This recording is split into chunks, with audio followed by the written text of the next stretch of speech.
Hi, I'm Hal Roberts. This is Bridge City News. Here's some of the top stories we've been following. Ontario has implemented another state of emergency and stay-at-home orders as COVID-19 cases continue to rise. The Alberta government announced that paramedics have been added to the priority list of receiving the COVID-19 vaccine. And we hear from a professor at Houston Baptist University who explains how archaeologists' findings support many books of the Bible. Your nation, your province, your southern Alberta. From the heart of Lethbridge, it's Bridge City News with Hal Roberts. Thanks so much for joining us.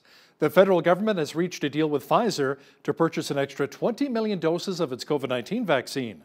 Prime Minister Justin Trudeau says that puts Canada on track to receive 80 million doses of COVID-19 vaccines by the end of the year. Chief Public Health Officer Dr. Theresa Tam says there are still questions, however, when it comes to the vaccines. So what we do not know as yet are the effectiveness of the vaccines that we have in preventing asymptomatic infection or to reduce transmission. That data is just not there, but I do know that international studies, the vaccine manufacturers, also following that. So we expect to sort of take that data in mind as we look at what the impact of vaccinating persons in long-term care could be. Government officials also announced that the border to the United States will remain closed to all but essential travel until at least February the 21st. There's been a bit of a cabinet shuffle in Ottawa with the announcement that Innovation, Science and Industry Minister Navdeep Bains will not be running in the next election. Francois-Philippe Champagne is leaving Global Affairs to take Bains' post, and Marc Garneau is leaving Transport to become the new Foreign Affairs Minister. Jim Carr will be returning to cabinet as a minister without a portfolio and a special representative to the Prairie provinces. Carr, as you may remember, stepped aside last year for cancer treatments. Alberta Premier Jason Kenney says paramedics and emergency medical technicians are now on the list of those eligible for COVID-19 vaccinations. Alberta Health Minister Tyler Shandro says close to 4,700 vaccine doses have now been administered to frontline and intensive care workers. Shandro says the recipients include doctors, nurses, and residents in long-term care facilities. This expansion of eligibility is important as we ramp up our efforts to get as many doses in the arms of healthcare workers as well as vulnerable Albertans as possible. Alberta Health Services will use their existing online booking system to arrange for the vaccination of these newly eligible healthcare workers. And I know there will be questions about when we can expect to see the rollout expanded even further here in Alberta. I ask that you be patient. We are waiting for additional vaccines to arrive. Government officials say, as for the rest of us, the goal is to vaccinate around 200,000 Albertans each week by the end of March. The province identified 652 new cases of COVID-19 today, along with 38 more deaths. A group calling itself We the People YQL joined forces at Lethbridge City Hall on Tuesday to protest the provincial government lockdowns. As Micah Quinn explains now, the protest turned into a shouting match between a speaker and a counter-protester.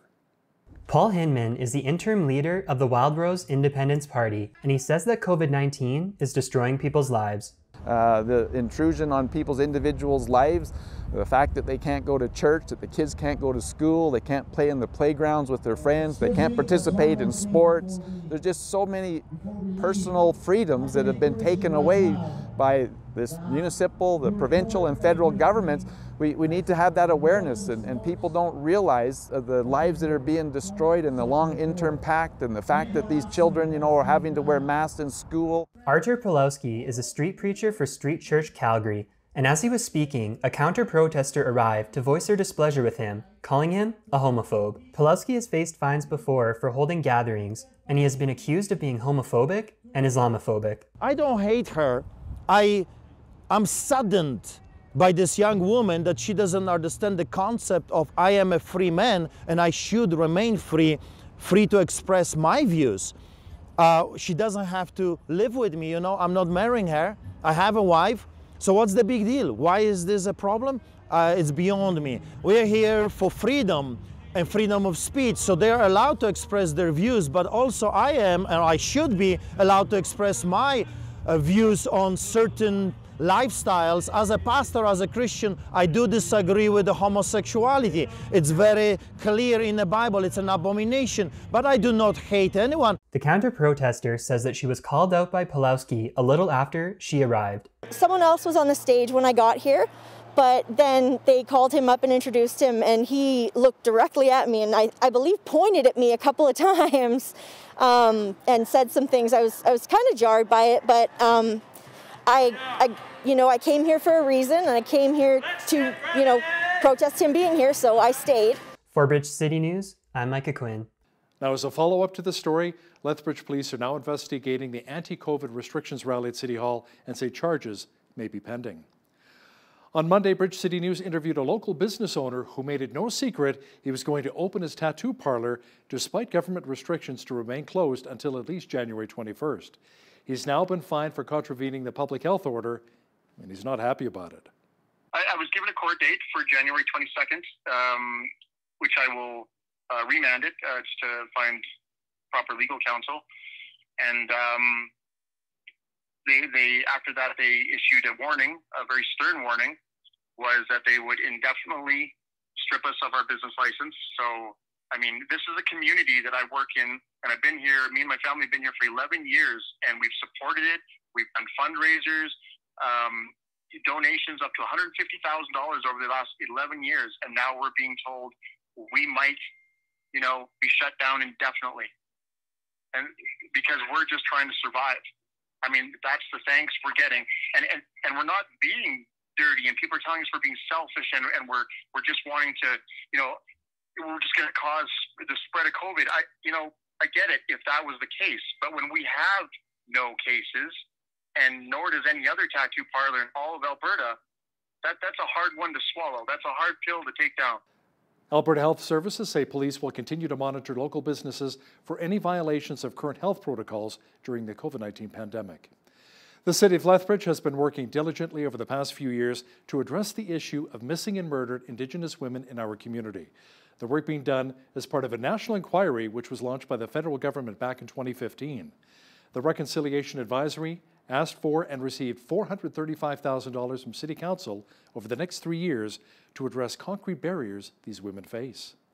I obviously am in full support of this and in full support of any dollars that will keep us safe and keep my children safe and my daughters safe. And so the money needs to be spent. So I'm glad they addressed that there's dollars going to social services in addressing the safety for us. It is a concern. And so that's where the education piece still needs to happen. We still have a lot of teaching to explain why those dollars are urgently needed. They were urgently needed last year. They're still urgently needed now. And we have a very, very strong plan of how to move some of this work forward.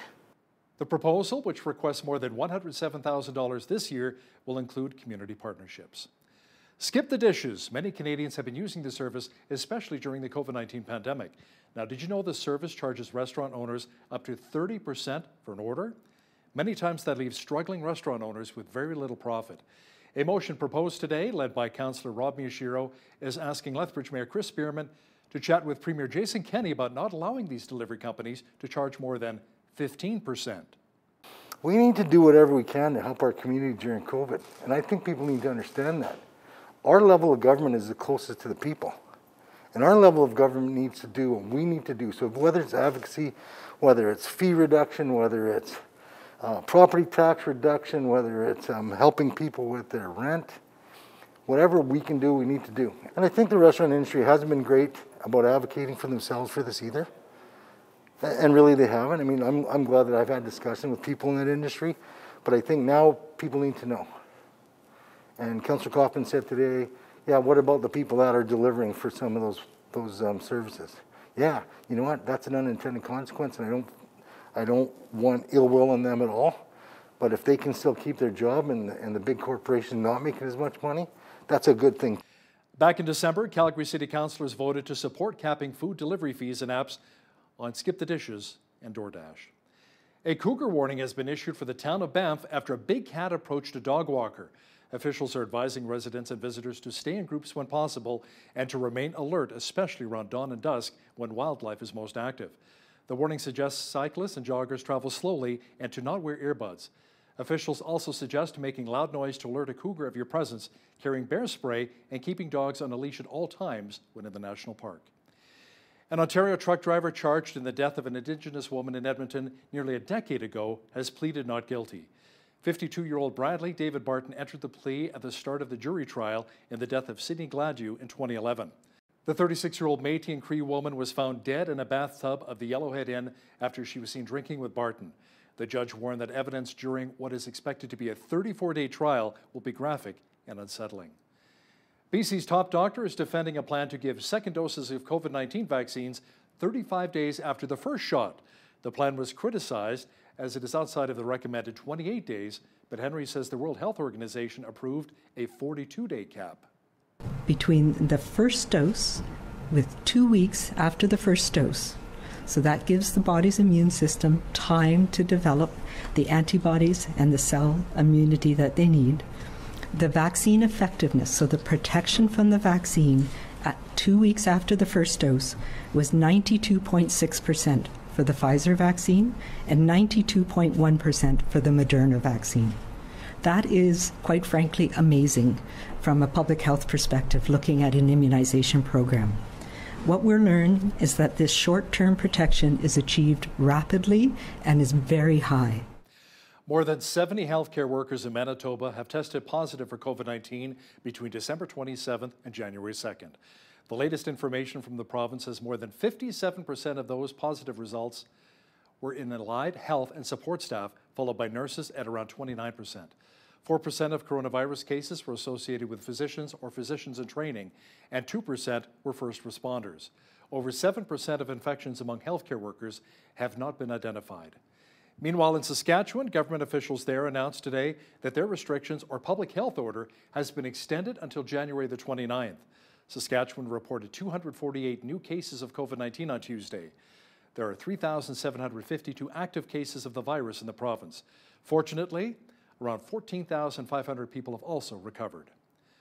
Ontario is implementing another province-wide state of emergency as COVID-19 numbers there continue to rise. Ontario Premier Doug Ford made the announcement earlier today and said additional measures are needed to help prevent the spread of the virus. We expect this to remain in place for at least 28 days. Further, I'm issuing a stay-at-home order effective Thursday at 12:01 a.m. Under this order, everyone must stay home and only go out for essential trips to pick up groceries or go to medical appointments. Based on the advice from the Chief Medical Officer of Health, schools in Windsor-Essex, Peel, Toronto, York, and Hamilton will remain closed for in-person learning until February the 10th. By January 20th, the Chief Medical Officer of Health will provide recommendations for the remaining regions. As for restaurants, pickup and delivery will still be allowed during the lockdown. Ontario reported 2,903 new cases of COVID-19 today, along with 41 more deaths. Quebec Premier François Legault thanked Quebecers for cooperating with the province's new curfew. He also called on everyone to avoid contact with people over the age of 65 in an effort to protect Quebec's overburdened hospital system. I want to say that I was very impressed to see the solidarity of Quebecers who massively respected the curfew this weekend. Thank you. I would also like to thank police officers for their work. We asked them to give fewer warnings, but more fines. We cannot accept that a few irresponsible people put the population at risk. And when I say at risk, I'm thinking about the situation in our hospitals. The situation is critical, especially in the Montreal region. The first reason for continuing all our efforts is to help our health workers. In Atlantic Canada, Nova Scotia has expanded its vaccination program, delivering the first shots of the COVID-19 vaccine to healthcare workers at Cape Breton Regional Hospital. I feel really good. I feel no different than I did before I went in to get the vaccine. It really feels no different than just your yearly flu shot. I feel like we have a sense of relief and just feel safer, more comfortable coming to work and just living your daily life. There's a lot of excitement that we're rolling with the vaccines this week here, so it's a good energy here. I think that everyone's just going to feel a lot safer and more comfortable in their practice coming to work every day, not wondering when it's going to happen, when it's not. Just in the community, we're all obligated to keep each other safe, and I think this is the best way to do it right now for COVID. U.S. President Donald Trump says even as Democrats seek a second impeachment of him, he does not want things to escalate similar to what the world saw unfold at the Capitol in Washington, D.C. As far as this is concerned, we want no violence, never violence. We want absolutely no violence. And on the impeachment, it's really a continuation of the greatest witch hunt in the history of politics. It's ridiculous. It's absolutely ridiculous. This impeachment is causing tremendous anger, and you're doing it, and it's really a terrible thing that they're doing. For Nancy Pelosi and Chuck Schumer to continue on this path, I think it's causing tremendous danger to our country, and it's causing tremendous anger. I want no violence. Thank you very much. U.S. political reporter Lisa Daftari explains why the Democrats are actively pursuing a second impeachment of U.S. President Donald Trump.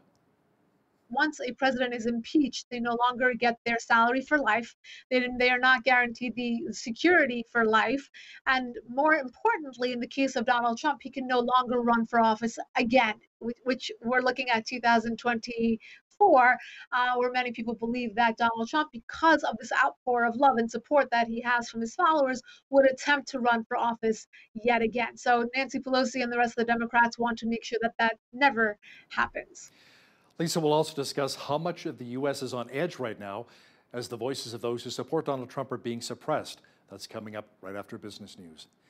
U.S. President-elect Joe Biden says he's going to push for those responsible for the riots in the Capitol to be held accountable for their actions. I think it's critically important that there be a real serious focus on holding those folks who engaged in sedition and threaten people's lives, deface public property, cause great damage, that they be held accountable. And I think that's a view that is held by the vast majority of Democrats and Republicans in the Congress. The Holy Bible is not just a book of inspiration featuring God's powerful words, but it is also historically accurate, according to Craig Evans. Mr. Evans is a professor of Christian origins at Houston Baptist University. He says when it comes to the reliability of the books in the Bible, many times they're being backed up by archaeologists. Were they telling us what the historical Jesus really said and did, or are they just making up stories about him? Well, for me, the bottom line is archaeology. And I know plenty of archaeologists. I've done archaeological work in Israel myself. And if the Gospels were fanciful, if they were fiction, then they wouldn't be of any use for an archaeologist. But archaeologists, some of them are not Christians. Some of them don't necessarily believe in God, but they make use of Matthew, Mark, Luke, John, and the book of Acts all the time when they're digging in Israel. Catch the full interview with Professor Craig Evans and Jeanette Rocher discussing the reliability of the Bible coming up in the second half of our program. Well, we had lots of cloud cover and fairly mild again today in the Windy City. We could be seeing some rain as well here in southwestern Alberta. Full weather details are coming up. I really enjoy the strong Chinook winds rattling the windows of my house while I'm trying to sleep, only to die down just before the alarm goes off. You know, the winds may have died down somewhat, but the clouds have remained. Jeanette Rocher is here now with a complete look at the weather forecast. Jeanette, are those rain clouds? Yes, they are. Hell, we could see a 60% chance of showers beginning tomorrow morning. But before that, you'll probably be hearing your windows rattle again tonight. Expect wind gusts up to 80 kilometers per hour at times this evening. Overnight low of 8 with a temperature rising to 10 degrees by the morning. And like I said, showers for tomorrow morning, then changing to a 60% chance of flurries by the afternoon, and that temperature going to fall in the afternoon down to 0. Also windy, gusting up to 100 km/h tomorrow at times. Wednesday night, 60% chance of showers with a low of -4. Then on Thursday, sunshine with a high of -1. Mix of sun and cloud on Friday with a high of 0. On Saturday, a high of +2 and sunny. Sunday, overcast skies and a high of 6 degrees, 60% chance of flurries Sunday night. Monday, high of 4 degrees with a mix of sun and cloud. Normals for this time of year, -2 as a high and -14 as a low. Highest temperature on this day was 14 degrees back in 1997, and the lowest was a freezing -39 in 1998. Sunrise was this morning at 8:25 a.m. and the sunset this evening was right at 4:55 p.m. Taking a look at our national forecast now for tomorrow, highs over on the west coast. Victoria will see a mix of sun and cloud with a high of 9 degrees. Vancouver expects some rain there, temperature sitting steady near 9 degrees.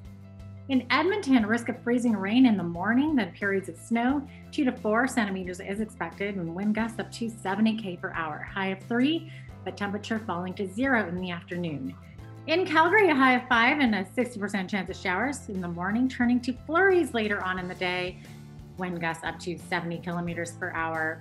Over in Saskatchewan, a special weather statement is in effect for southern parts of Saskatchewan. A clipper system will affect both Saskatoon and Regina with strong to severe winds Wednesday and Thursday, along with a mix of wintry precipitation and blowing snow. Rain also beginning near noon in those two areas. In Winnipeg, a high of 1 with increasing clouds. Over in Toronto, 30% chance of flurries and a risk of freezing drizzle, high of 4. In Ottawa, temperatures sitting steady near 0 and a 60% chance of flurries. Montreal, cloudy, 40% chance of flurries in the afternoon and a high of 0. And over in the Maritimes, Fredericton, mix of sun and cloud, high of -2. Halifax, sunshine, 0 is the high. Charlottetown, sunny, high of -1. And in St. John's, Newfoundland, high near 0 with partly cloudy skies. And there you have it. That is your forecast for this Tuesday evening. Today's weather is brought to you by Runner's Soul, Lethbridge and Southern Alberta's sole specialty running and walking store. Ottawa and Regina have announced nearly $10 million will be going towards crop-related research projects through Saskatchewan's Agriculture Development Fund. Federal Agriculture Minister Marie-Claude Bebeau says Canada's crop sector has worked hard to ensure Canadians have access to high-quality products during the pandemic. She says investing in research will help producers grow food in the most efficient and sustainable way possible. Detroit's big auto show will not happen this September, but instead will be replaced by an outdoor exhibit at a racetrack in nearby Pontiac, Michigan. Show organizers say the move comes amid worries the coronavirus pandemic could affect the indoor show normally held at Detroit's downtown convention center. The new event is being called Motor Bella and will take place at the M1 Concourse, which is the track and room for 1.6 million square feet of display space. Some good news for the Ford Motor Company today, as it took 2 of 3 Vehicle of the Year awards. The name of the North American Truck of the Year for 2021. We had some envelope opening practice a little earlier, and here is the vehicle. And it is the Ford F-150. The winner of the North American Utility of the Year is the Mustang Mach-E. The neck to a jury knows how to pick winners. So this is incredibly important to us at multiple levels. Apple Inc. is considering launching its own vehicle. And if that's the case, industry analysts say the company would have to outsource as it does with its iPhone. Apple designs the phone and operating system, but Foxconn assembles the components into its handset. Canada's auto parts manufacturer Magna International says it wants to build the new Applemobile. Magna is one of the world's largest car parts suppliers, having generated nearly $40 billion of revenue in 2019. A subsidiary of the company already builds premium vehicles, including the Mercedes G-Class 4x4 and the BMW Z4 sports car at a factory in Austria. Now, here's a look at today's markets. The TSX was up 51 points on the day to finish at 17,985. The Dow was up 60 points to 31,068. The S&P 500 was up 1 point to 3801, and the Nasdaq was up 36 points on the day to 13,072. West Texas Intermediate Oil was up $1.05 to 53.30 US per barrel. Natural gas was down a cent to 2.74 US. Gold was down 3 cents to 18.54.74 US an ounce, and silver was unchanged at 25.56 US an ounce. Wheat is at $282 per metric ton, barley's at $287, canola's at $6.86, and corn is at $325 per metric ton. Live cattle were down 93 cents to 112.48, feeder cattle were down 2.93 to 133.98, and lean hogs were up 3 cents to 68.50. The Canadian dollar was down slightly over the past 24 hours at 78.65 US.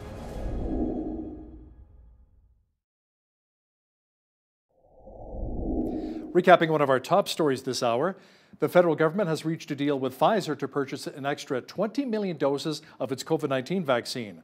Prime Minister Justin Trudeau says that puts the country on track to receive 80 million doses of COVID-19 vaccines by the end of the year. The PM also announced that the border to the United States will remain closed to all but essential travel until at least February the 21st. So how trustworthy are the ancient manuscripts which helped to form many books of the Bible? Craig Evans, a professor of Christian origins at Houston Baptist University, gives us his thoughts next in an interview with Jeanette Rocher. The Bible is the best-selling book of all time, but many today doubt its authenticity and reliability. Can we trust what it says is actually from God, and is the text we read today the same as it was thousands of years ago?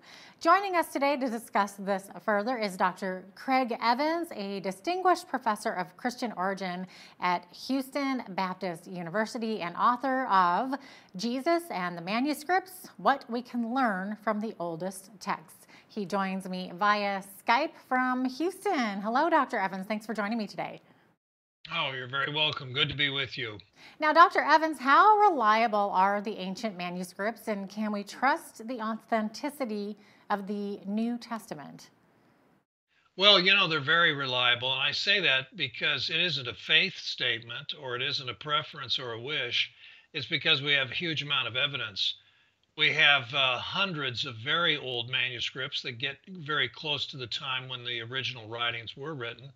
And then, of course, we have thousands, if you count it, right on in through the Middle Ages. And what this means is, it isn't just the sheer number of it, it's because you can put these texts side by side and compare their readings. Because, yes, scribes do make mistakes. You know, they're writing it out by hand. There's no printing press. There is no computer. There is no spell checker. And so when a scribe is writing by hand, letter by letter, word by word, sometimes the scribe makes a mistake. But the same scribes or different scribes don't make the same mistakes. And so you take these multiple copies and put them side by side, and we can figure out, oops, there's a mistake here, and we can reestablish without that much difficulty what the original text read. And so there are other reasons, other factors, but here's just one I'll mention. What about the reliability of the Gospels? For example, if you say, okay, the text has been preserved, okay, we know what Matthew, Mark, Luke, John originally wrote, but did they write the truth? Were they telling us what the historical Jesus really said and did, or are they just making up stories about him? Well, for me, the bottom line is archaeology. And I know plenty of archaeologists. I've done archaeological work in Israel myself. And if the Gospels were fanciful, if they were fiction, then they wouldn't be of any use for an archaeologist. But archaeologists, some of them are not Christians. Some of them don't necessarily believe in God, but they make use of Matthew, Mark, Luke, John, and the book of Acts all the time when they're digging in Israel, because they have found them to be a reliable guide. And that, to me, is a real indicator. You know, because archaeology is expensive, it's time-consuming, it takes a lot of manpower. You have a lot of skin in the game, and you don't want to dig in the wrong place or not find anything or dig up stuff you don't even know what it is. So you want reliable sources, and all of the archaeologists concerned with the first century in Israel use Matthew, Mark, Luke, John, and the book of Acts. That says a lot. That's absolutely fascinating, and I did not know that, so thank you for sharing. Now, your book deals with the oldest manuscripts inside and outside of the Bible. What kind of non-biblical manuscript evidence is there to verify what the Bible says? Well, you know, there are Roman historians that talk about the early Christian movement. There are 2 or 3 historians in the 2nd century. They know where Christianity came from. They link it to Jesus. They know what the basic story is. Jesus is a Jewish teacher. He had a reputation of being a healer, and then things turned against him. He was put to death by Pontius Pilate, the Roman governor, and then Christians believed he'd been raised from the dead. And in fact, that story of Jesus being raised from the dead so impacted the Roman Empire that novelists began incorporating that theme in some of their stories. A lot of people don't know that. Finding the tomb empty and wondering, what happened to my relative? Anyway, Christianity had a very great impact early on. And so you have historians talking about Jesus, the early Christians, talking about Nero and how he persecuted Christians in the middle of the 1st century. So there's plenty of literary evidence and historical evidence, not just archaeological evidence, that shows that the gospel writers are telling the truth. They know what they're talking about. All right, so what are the oldest manuscripts in existence today, and how close in time are these to the originals, and how does that compare with other ancient manuscripts? Well, we have at least 10, maybe 12 fragments of the New Testament that reach back to the 2nd century, which makes them within about 100 years, give or take a decade or 2.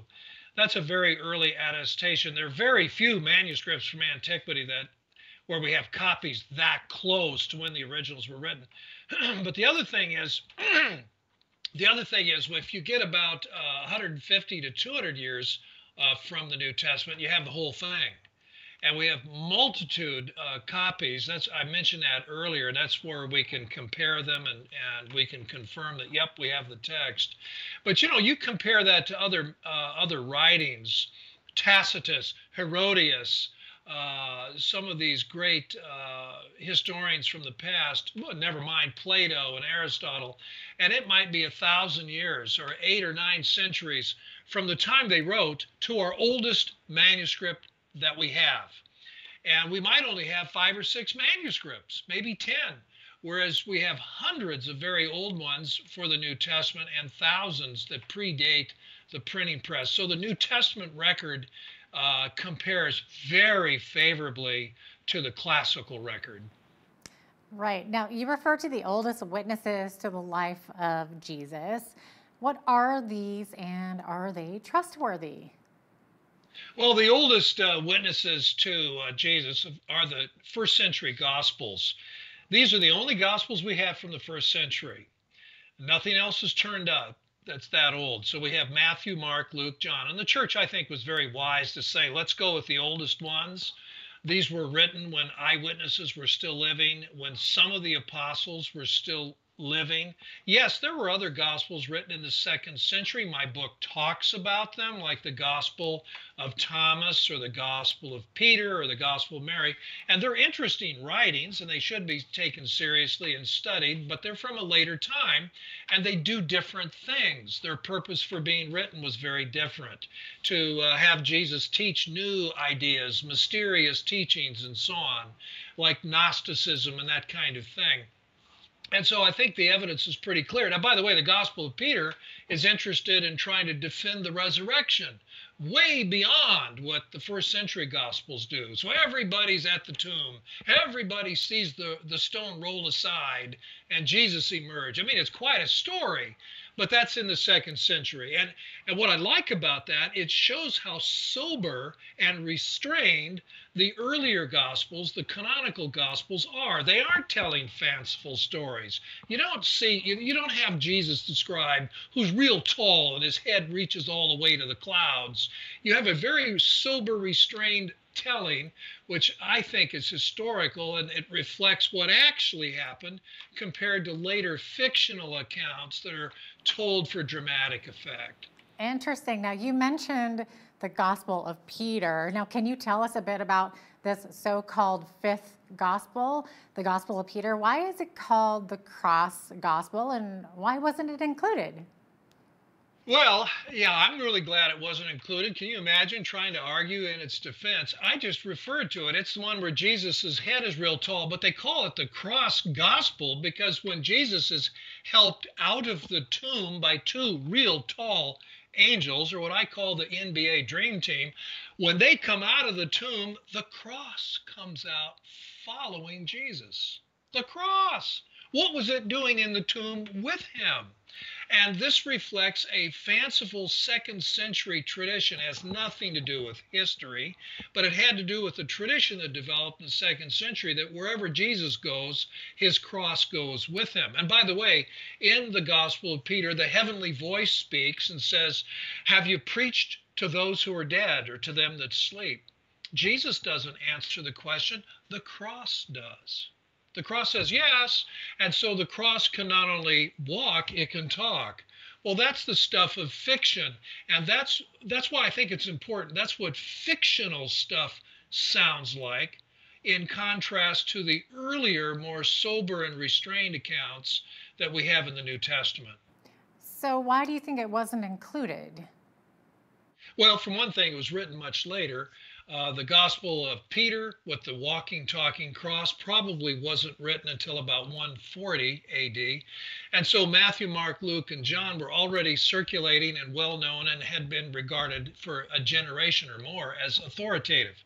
And so these later Gospels come along. I don't think these later Gospels come along to compete with the earlier Gospels, and certainly not to try to replace them, but I think they come along to augment them, to sort of say, oh, okay, we all know that story. Here's something special, like the Gospel of Thomas does that. The Gospel of Thomas claims to have the secret words of Jesus. We all know the public words. They're in Matthew, Mark, Luke, and John. Here are the secret words that only the privileged can have. And so I think that's what some of these later Gospels do. So what became of that Gospel of Thomas, and why was it not part of the New Testament? Same reason. The Gospel of Thomas was late. In fact, I think it didn't get written until 100 years after the other Gospels. And we're lucky that it survives. We had found among the papyri in Oxyrhynchus, Egypt, where thousands and thousands of papyri fragments, Christian, biblical, but also mostly secular, fragments were found. We had 3 fragments of the Gospel of Thomas. We didn't even know the fragments belonged together.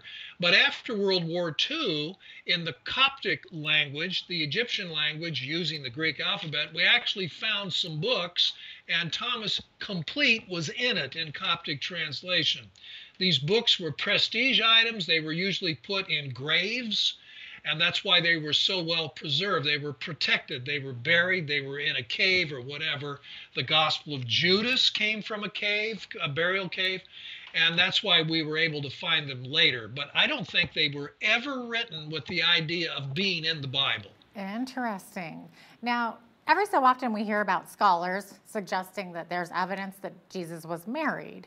What does this evidence tell us? Well, first of all, I don't think anybody in antiquity thought Jesus was married. And it wouldn't have been scandalous either, by the way, even for a prophet or messianic claimant to have a wife. That would have been perfectly normal in Israel at that time. But Jesus has no wife, never does, and church fathers mention that. And it's not because they're trying to argue, oh, that's profoundly theological. It's just a fact. Well, there are 2 documents, maybe 3, from the 2nd or 3rd century that talk about Jesus loving Mary Magdalene. She was a privileged disciple. He loved her. He even kissed her, according to one of these Gospels. Well, don't forget, Judas Iscariot kissed Jesus too. Don't forget, Jesus in the Gospel of John says he loves his male disciples. So we shouldn't take our modern idea of the word love or kiss and read that back into antiquity with our meanings, because people kissed other people and showed their affection. We shake hands, we hug people, but usually we don't kiss people unless it's really close immediate family or spouses or whatever. And so there is no evidence from antiquity that Jesus and Mary were romantically involved. And then this text called the Gospel of Jesus' Wife that came out a few years ago and embarrassed a professor from Harvard who published it. It's a modern hoax. So there simply is no evidence whatsoever that Jesus had a wife or a girlfriend or anything like that. Now, Dr. Evans, really quickly, because we're almost out of time, what would you say to viewers who have doubts that the Bible exists? Like, why do you believe that we can trust the Bible completely? Well, we can trust the Bible because for everything I've been talking about, we have very old manuscripts. So it's not like somebody found it in the cave 100 years ago. It's been around for a long time, and we have very, very old copies and fragments and pieces, and we keep finding them as we sift through the papyri. But the other thing I mentioned earlier in our interview, it's the archaeological confirmation. If the Bible was a fairy tale and was talking about somebody who didn't exist or things that didn't happen, things that never occurred, well, then why would archaeologists find these Gospels so useful, so accurate, so that they rely on them? They know where to dig. They know how to understand what they dig up, and they turn to the Bible. I've been there. I've been in the holes. I've dug up things. And I hear the archaeologists, including Jewish archaeologists, who are not Christians, by the way, and they'll say, oh, well, we know what this means because of what it says in Matthew. Well, that says a lot. Interesting. Thank you so much for your time, Dr. Evans. Dr. Craig Evans is the author of Jesus and the Manuscripts, What We Can Learn from the Oldest Texts. Thank you so much for joining me today. You're very welcome. In the United States, House Speaker Nancy Pelosi is wanting lawmakers to move forward with a second impeachment of U.S. President Donald Trump. To discuss this in a little more detail is U.S. political reporter Lisa Daftari joining me once again from Los Angeles. Lisa, Pelosi calls Trump an imminent threat to your democracy? Yeah, well, a lot's happened in the last week or so here in the United States. So basically, after the violence, I should say, at the Capitol, where many people stormed the Capitol, breaking windows. There was a lot of peaceful protesters as well. I would like to mention that maybe 90% or more of the peaceful, and I'm making up these statistics, but based on what we've seen, based on the numbers of people that actually went into the Capitol building versus those who were outside, most were peaceful protesters, but a segment of them were not. They went into the Capitol building. They went in, and because of that, they are blaming Donald Trump for inciting these individuals, inviting them to do this kind of damage and inviting them to, do the protest to begin with, but to be more violent. So for that reason, they want to remove him from office forcefully. And many people will say, well, there's only about, less than 2 weeks left. Why remove him forcefully?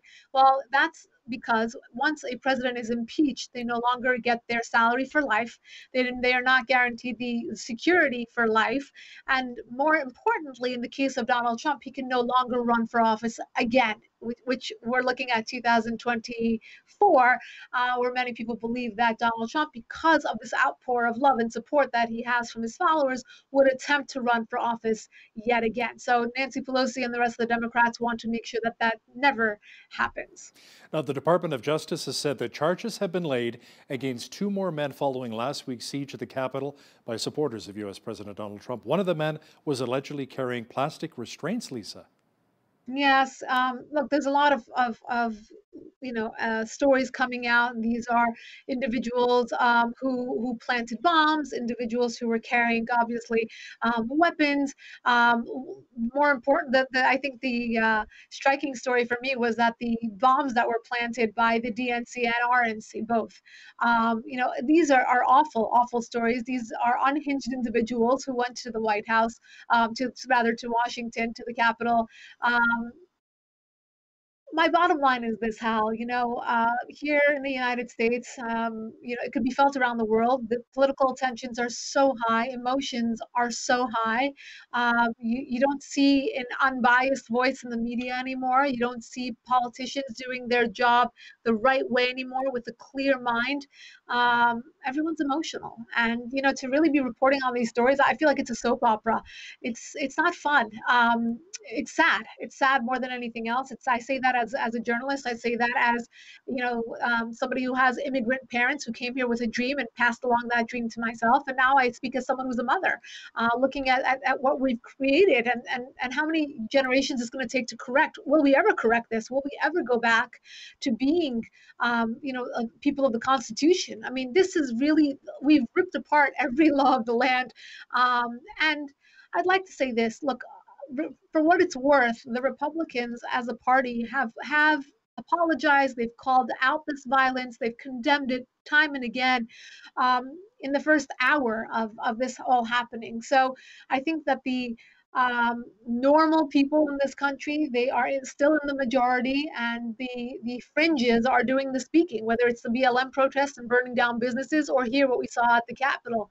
But again, emotions are high, and I hope that the lawmakers don't go into their jobs with these high emotions to create legislation that will last for many years to come.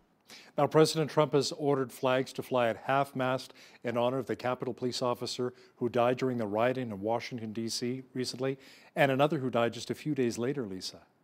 Yeah, very, very unfortunate to have any casualties as a result of this protest.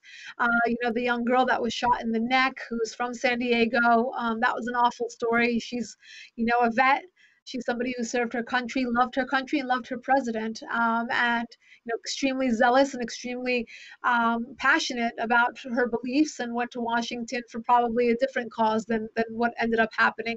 Likewise, these two policemen who lost their lives really for no good reason. And again, we all are thinking of them and their families. Now, Lisa, apparently Capitol Police were warned by the FBI and the NYPD about potential violence at the Capitol? Yeah, a lot of people are questioning what had happened here and what was the line of communication, meaning the Capitol Police had to have known that there was going to be a lot of people coming out into the streets. And not only that, that the tensions would be high, that they should be on alert. Now there's other reports that they were offered additional backup help that they refused. That's all, again, these are rumors. I'm not confirming any of that at this point. Still others believe that they were in cahoots with whatever powers may be that may have talked to them to allow this to happen, for there to be this photo op, for there to be this situation. None of it is confirmed to be true. But again, this only points to one conclusion, that there are many questions as to how this happened. Doesn't make sense logistically that this would happen, that the Capitol Police that's entrusted with a very high sensitive area would not be able to handle the mess that occurred. Now, have you seen some of the video that's gone viral of Trump and his supporters, along with the counter-protesters, clashing and fighting in San Diego? Lisa, yes. You live in one divided country right now. Right. Exactly, Hal. And that's the question. When you watch these videos, you think, it's so crazy, because one side can't even see the perspective of the other side. We've gone down this hole so far that one side cannot see the other. One side cannot respect the beliefs of the other. And had we been in a situation where we could at least respect the other side, social media companies wouldn't be canceling out. We wouldn't have this cancel culture. They wouldn't be silencing the other side. Like, you can hear an opposing opinion and say, well, that's not my opinion, but freedom of speech, right? But now we're actually having, opinions canceled and silenced and suppressed.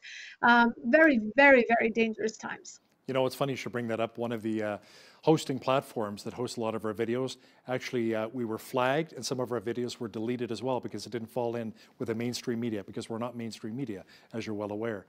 Now, Twitter's stock has plummeted 12%, or about $5 billion, since Trump was booted from the platform. And Lisa, now Parler, one of Trump's new social media sites, may be down for a while. And why is that?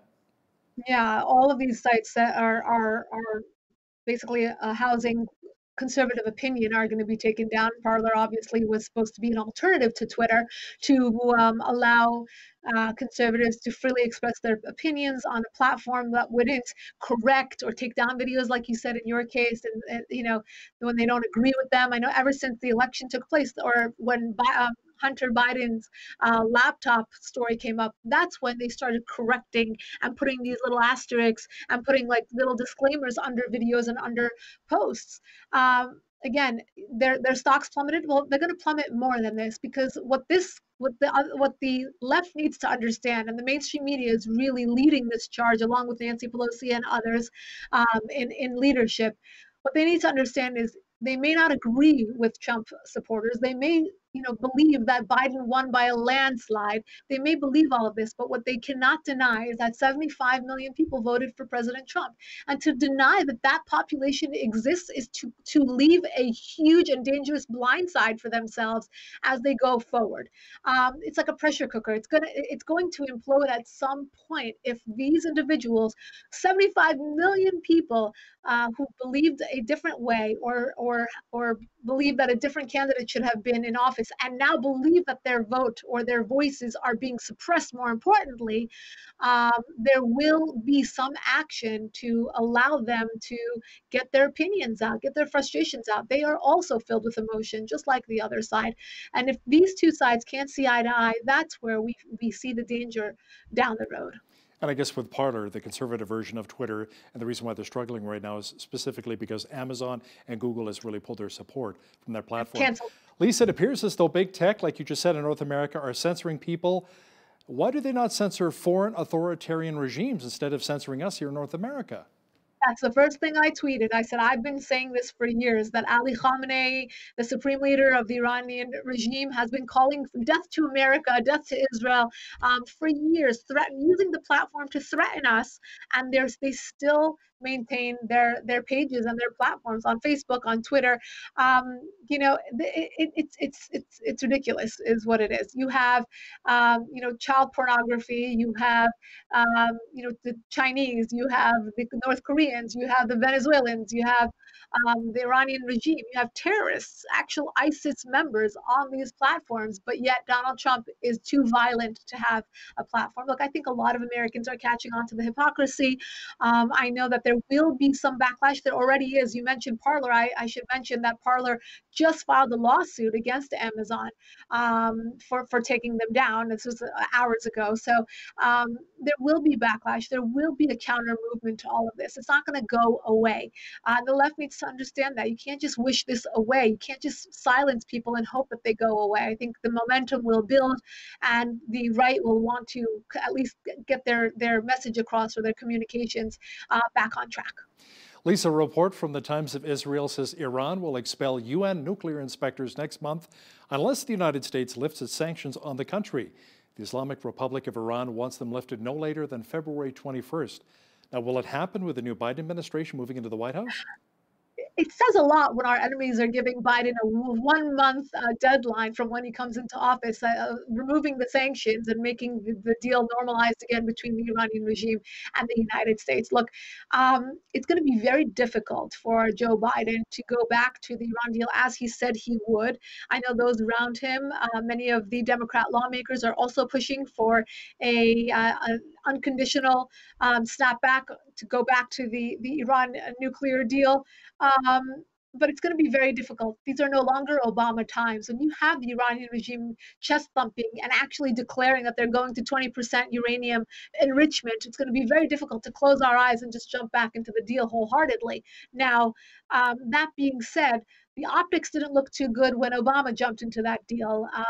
So we don't know. I mean, look, there's a lot of human rights abuses. There's a lot of money going into terrorism. There's a lot that the Iranian regime is doing that would deter any sane person from sitting down and normalizing relations. But we shall see if the Biden administration is going to bite or not. Lisa, every day we hear about COVID-19 related stories. A lot of the vaccines are making their way into the arms of frontline healthcare workers right now and patients at long-term care facilities. But virus infections around the world have now topped 90 million, with a new outbreak being discovered south of Beijing in China. it's being discovered everywhere, including the United States. I don't know if you have any cases in Canada quite yet, and I hope you don't. But this is being discovered everywhere, not just in Europe. I know that it has spread very quickly to Italy, which is a hotspot once again. It has spread to Japan and South Korea. It has spread to the Middle East. And of course, as I mentioned, here in the United States, we've already detected the strand in 2 Western states. You know, it has been and continues to be very difficult to play catch up with this virus. You know, once we think we have the vaccine and we think that we have some sort of control over this, getting the population vaccinated, you know, 1 tier at a time, but then this happens where we don't know about this new strain. You know, how much has it evolved from the previous strain? How well will the vaccine respond to the new strain? And how dangerous is this new strain? I know here in Southern California, our hospitals are jam-packed. They are actually treating people outside because they can no longer, you know, treat the patients that they already have. They're running out of oxygen. It's awful. It's truly awful, and the numbers keep climbing. So for them to now deal with an evolved strain, it's adding one more obstacle to this already horrific pandemic. Now here's a nice little story I want to wrap things up with you here. With landmines finally cleared, a church along the Jordan River held its first service in 54 years. Tell me more about that. Yes, this is a beautiful story. We had this on the Foreign Desk newsletter this morning. This is the first time that this church is having services after the 6-day war. First and foremost, it's tremendous to see a church up and running in the Middle East. You know, Middle East has not been a place where that has been friendly towards Christianity. Christians have always had to either practice underground or in private, in secret, in small groups and such. And here you have along the Jordan River, a church that has actual bullet holes in it. If you see the pictures, it's tremendous. A real piece of history. And to say that this is another face of the new Middle East, where Arabs and Israelis are making peace, the young people are moving forward, and you know, with tourism and you know, trade deals and exchanging technologies and so forth, and now for there to be church, not just synagogue and mosque, but there to be also a church right there on the Jordan River after 54 years. This is yet another milestone for the Middle East, and we hope we see more stories like this. Praise God. Our foreign affairs expert and U.S. political reporter Lisa Daftari joining me once again from Los Angeles. Thank you, Lisa. My pleasure. On behalf of all of us here at Bridge City News, I'm Hal Roberts. God bless and thanks for watching.